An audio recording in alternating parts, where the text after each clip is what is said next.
दरम्यान सांगलीतील कोयना धरण परिसरात सुरू असलेल्या पावसामुळे कृष्णा नदीची पातळी झपाट्याने वाढली आणि त्याचा फटका हा पलूस तालुक्यातील औदुंबराच्या दत्त मंदिराला बसला।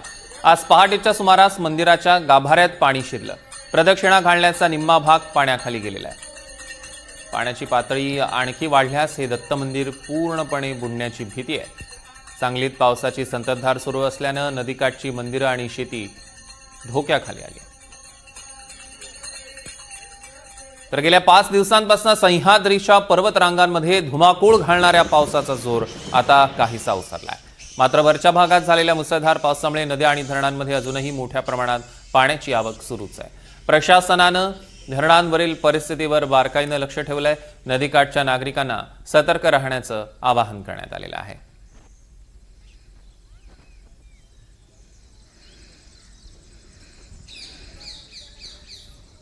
याचा आढावा घेतला आमचे प्रतिनिधी राहुल तपासे यांनी। बघूया। सातारा जिल्ह्याच्या पश्चिम भागातील म्हणजे सह्याद्रीच्या पर्वतरांगांमध्ये जो काही गेल्या 5 दिवसांपासून कोसळधार पाऊस कोसळत होता, याचा परिणाम नद्या ओढे नाल्यांवरती मोठ्या प्रमाणात दिसून येत असताना आता पावसाचा जोर हा सह्याद्रीच्या पर्वतरांगांमध्ये कमी झाल्याचं एकंदरीत चित्र पाहायला मिळते। आपण सध्या पाहतोय जी काही परिस्थिती कालपर्यंत या सातारा जिल्ह्यातील माहुली म्हणजे कृष्णा नदी आणि संगम आहे या ठिकाणी मोठा पूर आल्याचं एकंदरीत पाहायला मिळालं होतं। मात्र हा पूर आता ओसरताना पाहायला मिळतोय। त्यामुळे कणेर धरणातून या नदीपात्रामध्ये जे काही पाणी सोडलं जाणार होतं ते आता सोडणार नाहीत। निर्णय वेगळ्या पद्धतीने घेण्यात आलेला आहे। सगळ्यात महत्त्वाचं, ज्या ठिकाणी 550 मिलीमीटर इतक्या पावसाची नोंद या जोर महाबळेश्वर परिसरात झालेली होती, त्या परिसरामध्ये मात्र अवघ्या गेल्या 24 तासामध्ये 160-125 मिलीमीटर अशा पावसाची नोंदी पाहायला मिळालेल्या आहेत। सगळ्यात महत्त्वाचं म्हणजे अनेक गावांचं पुनर्वसन करण्याच्या अनुषंगानं, अनेकांचं स्थलांतर करण्याच्या अनुषंगानं सातारा जिल्हाधिकारी संतोष पाटील साहेब यांनी ग्राउंड लेवलला पाहणी करून निर्णय घेतलेले होते। मात्र हा उघडलेला पाऊस सध्या आता सगळ्यांच्या भुवया उंचवणारा आहे। सगळ्यात महत्त्वाचं म्हणजे 48 TMC पाणीसाठा हा कोयना धरणामध्ये झालेला आहे। कोयना धरणामध्ये सध्या आता जवळपास 90,000 क्युसेस प्रति सेकंदाला पाण्याची आवक असल्याचं एकंदरीत पाहायला मिळतं आहे।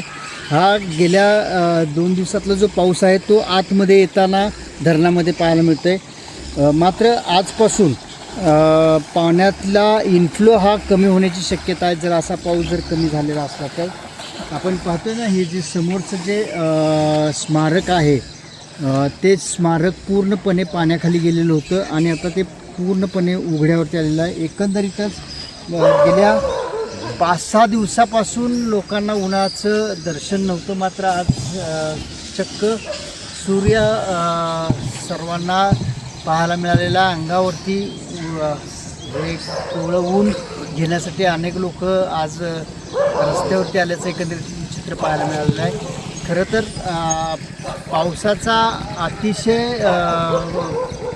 उद्रेक झाला असं म्हणायला काही हरकत नाही।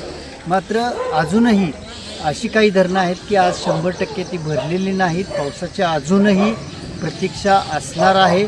मात्र अशा रुद्र रूपानं नको तर खरं तर पावसाचा वेग हा कमी प्रमाणात राहायला पाहिजेत असं लोकांचं म्हणणं आहे। कॅमेरा निखिल मोरेसह राहुल तपासे, NDTV, सातारा।